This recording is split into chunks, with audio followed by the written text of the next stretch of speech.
So I chose to analyze the aspect of America's fast-paced society and its effect on medication usage. As a college-age student, I am guilty for participating in the need for the quick and easy way out, whether that be in food service or in schoolwork. However, after taking this class, I have also been revealed to how this culture can be portrayed in medication usage. For example, I have seen firsthand the quick jump to take Advil for a headache, melatonin or Benadryl for sleep aid, and Zyrtec for allergies. Some of these factors could be simple fixes, but with an easy access to many of these medications, these tend to be where we turn first for our help. Our current drug taking culture is fixated on the simple solution, which can potentially be damaging to our society. If we are quick to prescribe medications or treat a symptom, then we are only reinforcing the idea that medication is the easy and best solution. Society is becoming less aware of the potential risks to this behavior and more eager to push for a prescription or for taking a medication.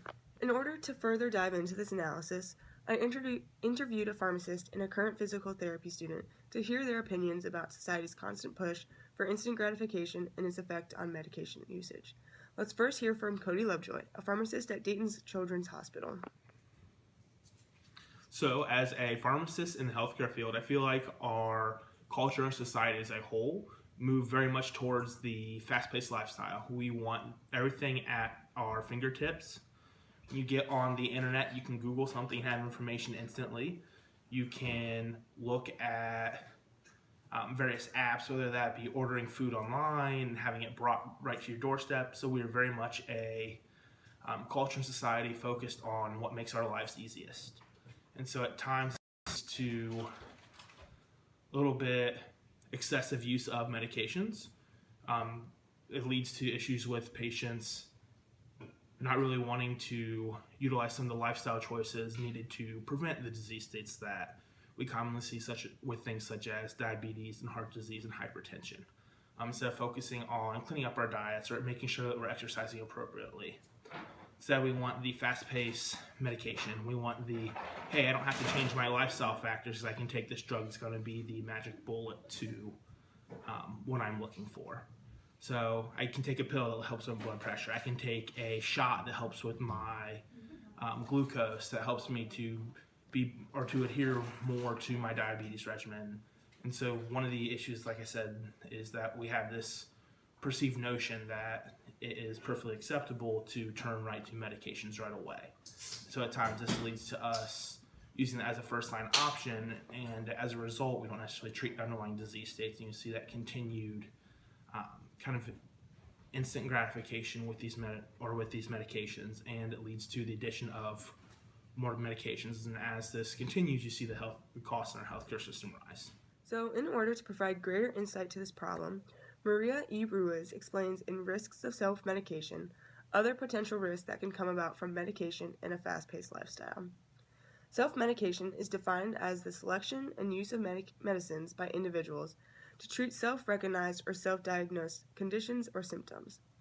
So this practice of self-medication is likely an outcome from society's constant push to have a quick fix, and oftentimes individuals do not realize the potential risks that can occur due to this practice.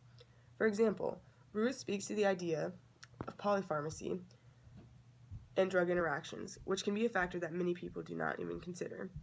If individuals are taking and mixing many medications, it could be possible that the drug interactions are causing further problems. A chain reaction has now taken place.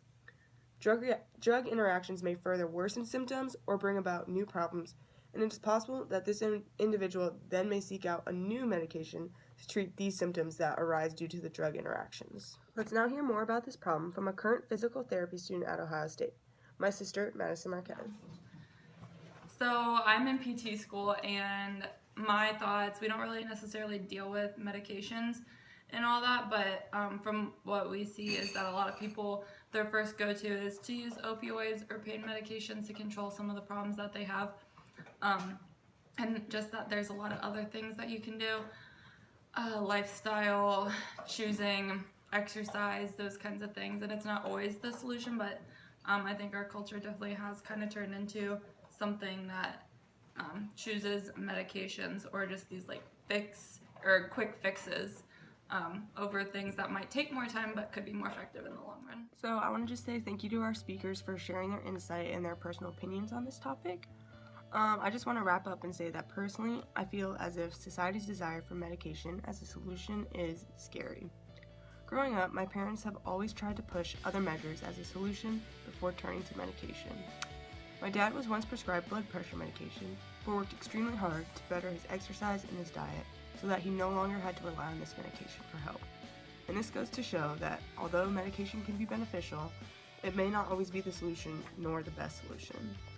I want to emphasize the importance that we can all be proactive in our healthcare, and that it is important to take measures such as asking questions, researching, and living an overall healthy lifestyle in order to promote the idea that there are alternative routes besides medication, because we never know that we could never fully understand the idea that medication could potentially be causing more harm than we realize.